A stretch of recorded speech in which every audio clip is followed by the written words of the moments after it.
নমস্কার, কেমন আছো সবাই? আশা করছি সবাই খুব ভালো আছো। আর নতুন বছরের শুভেচ্ছা জানিয়ে, ভালোবাসা জানিয়ে শুরু করছি আজকের একটা নতুন ব্লগ। প্রিয় সংসারে সবাইকে অনেক অনেক স্বাগত। তো আমাদের গ্রামের সকালটা কিভাবে শুরু হয়, সকালে উঠেই দেখি চারিদিকটা যেন ঝলমল করছে রোদে, এত সুন্দর রোদ উঠেছে। আর উঠেই একটু রোদের মধ্যে দাঁড়াতে পাই সামনেটায়, ওটা তো মানে এই রোদটা আমি ওখানে উপভোগ করতে পারি না, সেই জন্য শীতকালে গ্রামে এলে আমার খুব ভালো লাগে। আর এসেই দেখছি সকাল সকাল মাছ নিয়ে হাজির। বাপরে, একটা 5 ওজন করো, ওই ছোটটা ওজন করো, ছোটটা। ছোট্ট মাছই খাবো, 5 দাও, অত বড় দিও না, ছোট্ট গুলা দাও, কেউ নাই খাবার লোক। ওই খাবার বড় ওরে খা রে খা, যা দিবি ওর মতো দিতে হবে, আমার মতো দিতে হবে তা কেন? হ্যাঁ ঠিক আছে, এই মাছটা কি হবে? আর আমি আর মা মিলে একটা ছোটো মাছ ওজন করতে বললাম, মানে চয়েস করে নিলাম আর কি ছোটোর মধ্যে। ও যখনই মাছ নিয়ে আসে তখনই 800 1 কেজির নিচে দেয় না, তো কেউই মাছ খায় না সেরকমভাবে, তো সেই জন্য একটা ছোটো মাছ নেওয়া হলো, টাটকা মাছ, সকাল সকাল চলে এসছে। মানে এভাবেই আসে আর কি আমাদের গ্রাম সাইড দিয়ে, সকালবেলা মাছ নিয়ে চলে আসে। আর বাবা গেছিলো হাট, এই যে হাট থেকে কী কী নিয়ে এসছে দেখো, কী কী হাট এনে দেখো।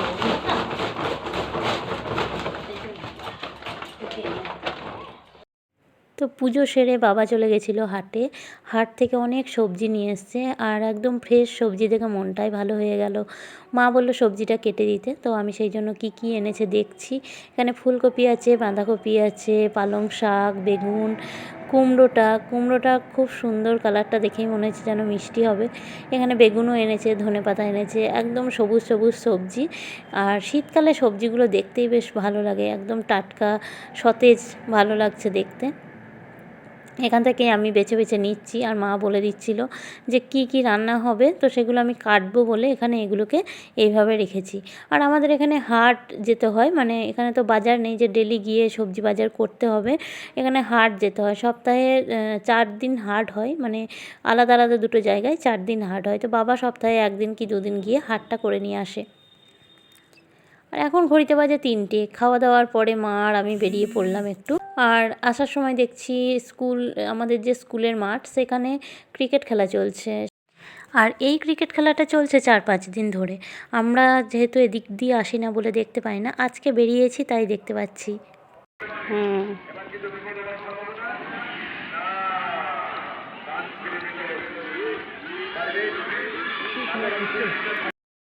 আর এটা হচ্ছে আমাদের স্কুলের মাঠ, হাই স্কুল, প্রাইমারি স্কুল দুটোই এখানে। আর এখানটার সঙ্গে অনেক স্মৃতি জড়িয়ে আছে ছোটোবেলাকার। আমরাও মাঝে মাঝে বেড়াতে আসি যখন সবাই মিলে এক জায়গা হই। আর বিকেল হলেই গ্রামের সবাই এখানে এসে হাজির হয় খেলার মাঠে। এটা হচ্ছে খুবই জনপ্রিয় জায়গা সবার, আমাদের স্কুলের মাঠটা। অন্য গ্রাম থেকেও অনেক আসে এখানে খেলতে, সকালবেলা হাঁটতে, অনেকজনই আসে এই স্কুলের মাঠে। তো এটা হচ্ছে খুবই ভালো, মানে মন ভালো করার একটা জায়গা। তো সব সময় তো আমাদের আসা হয় না, সবাই যখন আসে তখন একবার বিকালের দিকে হয়তো সবাই মিলে বললাম যে চল একটু ঘুরে আসি। আর এখন এই মাঠের মধ্যে দিয়ে যাব আমরা। এই মাঠটা পেরিয়েও যেতে হয় আমার দিদির বাড়ি। আর তখন এত অটো টোটোর চল ছিল না, তো এই মাঠ দিয়ে অনেক যাওয়া আসা করেছি। আর এটা হচ্ছে আমাদের প্রাইমারি স্কুল, এখানে আমরা ক্লাস 4 অবধি পড়েছিলাম। তারপরেই পাশে যে হাই স্কুলটা দেখালাম, ওখানে আমরা 5 থেকে আবার ভর্তি হয়েছিলাম। তো এটার সঙ্গে বুঝতেই পারছো ছোটোবেলাকার যে অনেক স্মৃতি মনে পড়ে যাচ্ছে এই দিকে আসাতে। আর এই রাস্তা দিয়ে হাঁটছি, দেখে মনে হচ্ছে অনেক সরু রাস্তা, পড়ে যাব হয়তো, কিন্তু না, আমাদের অভ্যাস আছে। আর ছোটো থেকে এই রাস্তা দিয়ে হাঁটাচলা করেছি, তো অভ্যাস তো আছেই, একদমই পড়বো না। আর মায়ের সঙ্গে বেরিয়ে পড়েছিলাম পাশের একটা গ্রামে যাব বলে, পাশে যে গ্রামটা দেখা যাচ্ছে ওখানেই যাব। মায়ের একটু কাজ আছে, তো মায়ের সঙ্গে সেই জন্য যাচ্ছি, যে বাড়িতে বসে কি করব, একটু ঘুরে আসি। আর মিষ্টি রোদে ঘুরতে বেশ ভালোই লাগছে। তো কথা বলতে বলতে চলে এলাম বাঁশ বাগানে, এটা হচ্ছে বাঁশের বাগান, প্রচুর বাঁশ, আর পুরো অন্ধকার হয়ে থাকে। এখন যেহেতু দুপুর টাইম, মানে 3টে 3:30 এরকম হবে, তো সেই জন্য একটু লাইট আছে, তা নাহলে কিন্তু এই জায়গাটা অন্ধকার হয়ে যায়, আর এইখানটা বেশি ভয় লাগে। তো আসার সময় দেখছি একটা বাড়িতে খুব সুন্দর ফুলের গাছ, আর এই দেখো অস্ট্রেলিয়ান জবা দেখে মনে হচ্ছে, সাইজটা কিন্তু খুবই বড়। আর এটা দেখে লোভ সামলাতে পারলাম না ভিডিও করার। আর ফুল গাছের দিকে আমার তো বরাবরই একটা দুর্বলতা আছেই, খুবই ভালো লাগে। তো আমরা ফিরে গেলাম গ্রামের, দেখো কালীতলার ওখানটায় চলে এসেছি, সাঁকো পেরিয়ে গেলাম, এখন আমরা বাড়িতে এসেছি। আর এদের আনন্দ কেন বলো তো, এত আনন্দ কারণ মা বলেছে হরির লুট দেবে। নাচ দেখ, তিলকের নাচটা দেখ।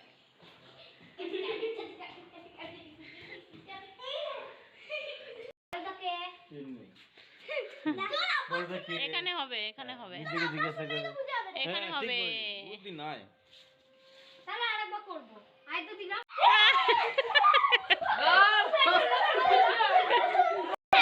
কুড়ে, কে কটা কুড়িয়েছিস বল? কে কটা কুড়িয়েছিস? এই যে এই যা, এই যা, এই যা, ওই যা কোড়া হয়ে গেল, পেলো না। আর এই হরির লুটের ব্যাপারটা ছোটোর থেকেই আছে আমাদের বাড়িতে। আমরা যখন ছোটো ছিলাম তখনও মা বলতো যে যা পাড়ার ছেলে মেয়েগুলোকে ডেকে নিয়ে আয়, হরির লুট দেবো। আর এরকমভাবে বাতাসা ছড়াতো, মানে ভালো কিছু হলেই মা এভাবে হরির লুট দেয়। তো এইবারে হরির লুটের কারণ হচ্ছে তিন্নি যেহেতু পড়ে গেছিলো, আর আমরা মনে করি ভগবান রক্ষা করেছে তিন্নিকে, তো সেই আনন্দেই মানে হরির লুট দেওয়া। বাহ, অনেকগুলো পেয়েছিস রে। ওই যে পড়ে গেছে, পড়ে গেছে, পড়ে গেছে, পড়ে গেছে, আর বেশি করে পড়ে গেছে। তিন্নি দেখে, তিন্নি দেখে, দুটোতেই হবে, দুটোতেই হবে, দুটো পেলেই হবে হরিণ নোট। ও দুটো পেয়েছে। বাহ, বালিশটা খুব সুন্দর লাগছে তো। হ্যাঁ, ওই জামা খুলে গিয়েছিল সেলাই, ওটাকে দিয়ে বালিশ করে দিই। ভালোই হয়েছে। এটা আর মায়ের হাতে যে খাটটা দেখছো, মানে গোপালের জন্য তিন্নি বানিয়ে দিয়েছে খাটটা, এটা খাটের মতোই করেছে কিন্তু খুব সুন্দর করে দিয়েছে। মা ওকে এই ডিজাইনার কাপড়টা দিয়েছিল। আর আমাদের যে গণেশের মানে তিন্নির গনুদাদার জন্য যে খাটটা বানিয়েছিল, মায়ের সেটা খুব পছন্দ হয়েছিল। আর তিন্নিকে বলেছিল আমাদের গোপাল সোনার জন্য তাহলে একটা খাট বানিয়ে দিবি। আর তিন্নি সেই জন্য ওখানে টাইম তো এখানে এসে পাই না যদিও, কিন্তু তবুও ওরই মধ্যে টাইম বের করে খাটটা বানিয়ে দিয়েছে। আর বালিশটাও দেখো কি সুন্দর হয়েছে, ওটাই বলছিলাম আমি মাকে যে বালিশটাও বেশ সুন্দর লাগছে। এখন মা গোপাল সোনাকে শুইয়ে দেবে, সন্ধেবেলা সন্ধে জ্বালা হয়ে গেছে, হরির লুট দেওয়া হয়ে গেছে, এবার গোপাল সোনা ঘুমাবে। তো মা সেই প্রস্তুতি চালাচ্ছে আর কি গোপাল সোনাকে শোয়াবার। আর যেহেতু শীতকাল সেই জন্য দেখো সব ঠাকুরের মাথার উপরে মা একটু করে কাপড়, মানে চেলি কাপড় যেগুলো হয় সেগুলো দিয়ে দিয়েছে। আর গোপাল সোনার জন্য আগে থেকেই এক বানানো আছে যে শীতকালে গোপাল সোনাকে ঢাকা দিয়ে শোয়ানো যাবে, সেই জন্য একটা লেপও বানিয়ে দিয়েছে। আর সেটা দিয়েই গোপাল সোনাকে মা ঘুম পাড়িয়ে দিল।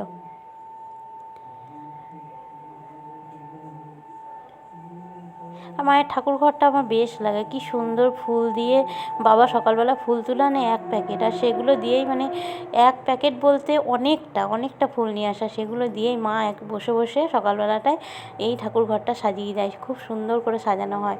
আর ওপরে যে ঠাকুরটা দেখছো এটা হচ্ছে লক্ষ্মীনারায়ণের মূর্তি, তো ওখানে রাখা হয়েছে। লক্ষ্মীনারায়ণ মূর্তিটা ভালো করে দেখা যাচ্ছে না, ছোটোর মধ্যেই আছে, ওটা পিতলের লক্ষ্মীনারায়ণ মূর্তিটা ওখানে রাখা আছে।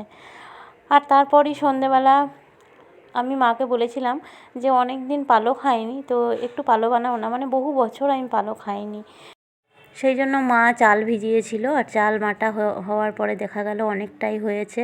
তো সবটা পালোতে না দিয়ে, বেশি পালো না করে একটু সরু চাকালি করে দেবে, কারণ হচ্ছে রুটি তো বানাতেই হবে। তো রুটির থেকে আমি বললাম রুটির পরিবর্তে সরু চাকালি বানিয়ে দাও। আমাদের শীতকালে সরু চাকালিটা খুবই ভালো লাগে খেতে, তো সেই জন্য বলা হলো যে 2টো করে বা 3টে করে যাই হোক সরু চাকালিটা বানিয়ে দাও, আর পিঠে মানে রুটি করতে হবে না।